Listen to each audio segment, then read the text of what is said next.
He lights a match to the castle that he built. We'll see how that factors. Peace. What the? What's up, takers? I'm Brandon London, and this is What the Take, where we round up hot takes, hot mics, regrettable comments, and of course, all the deranged moments in sports this week. Big week for calling people hoes in football. Let's tally them up. So you want to walk in here and call me a hoe? We'll see how it goes. That's right. Lane Kiffin is getting around in the SEC. Left his main chick of 6 years, Ole Miss football, right before the college football playoffs to jump in a new relationship with his side piece and Rebels rival LSU in Baton Rouge. Ditching your team right before a postseason run, bro. Of course, it's going to rub some people the wrong way. You're deserting your team, your players, right before the postseason. That's not a good look, Lane. It's just so typical of Lane Kiffin to do something so utterly destructive. And what does he do? What Lane Kiffin always does.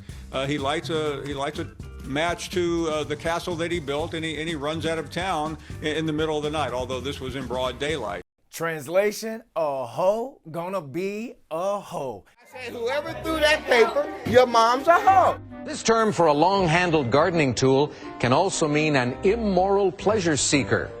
Ken. What's a hoe? No. Whoa! Not to mention, it's a punch in the gut to his players. Your coach just took off for your rival school? Oh, he certainly received the send-off that he deserved.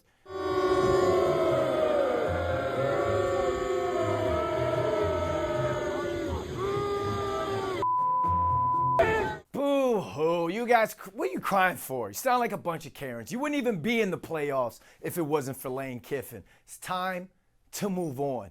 But you know what? We can't say that there wasn't signs that he was leaving. You look at the family, his daughter, Landry. She's an Ole Miss student, and she's the reason why her dad even stayed at Ole Miss when Auburn tried to poach him a few years ago.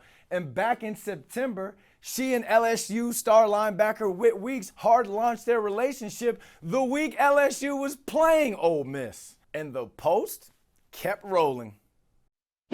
We got one of the richest team owners in sports crying poor.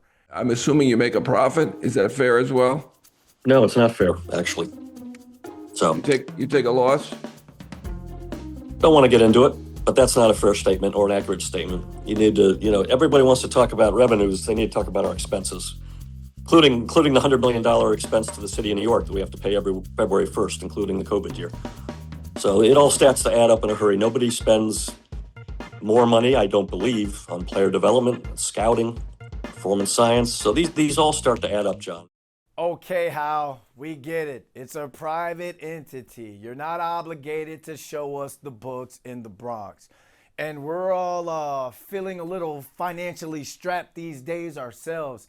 But the New York Yankees are worth an estimated $8.2 billion. The one thing out of yesterday's discussion by Hal that caught my attention is he talked about the competitive balance in the sport, where every fan base wants to have a chance to win.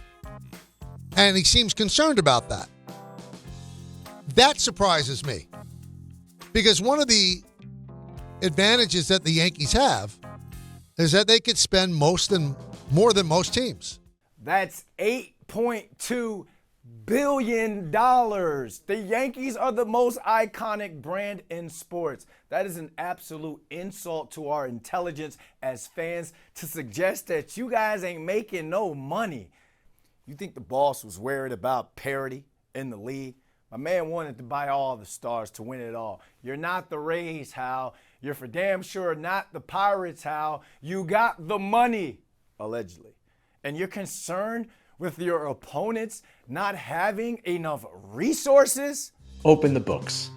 No team is going to do that except the Braves, who are publicly traded. But when an owner makes such a claim, and it's not only Hal who does that, then the obvious question is, okay, show us, prove it to us. Let us see what you are talking about, and that never happens. Why does it never happen? Perhaps because what the owner is saying cannot be reflected by actual accounting practices. Your daddy's rolling in his grave right now. I really hope that he is haunting you in your dreams. And for the love of God, before we close this show out, Jackson Dart, please go out of bounds. Or even don't go out of bounds. Just slide. You're a rookie, my man. You cannot be taking hits like this. Tiptoe, bro. Always went silent count under center and in the shotgun because of the crowd noise. So we'll see how that factors. Jeez. All right, takers, that's all we got for you this week. But before we go, we're going to check in with Ole Miss defensive tackle John Seaton and see how he's adjusting to his team's coaching change. All right, guys, bring it up. Great job this year. Amazing season. The best we've ever had. Moving forward to next year. Oh, that's me. Hello? Mike. What's up, man? How we living? You said how much? All right, guys. You know what? I mean, you understand, right?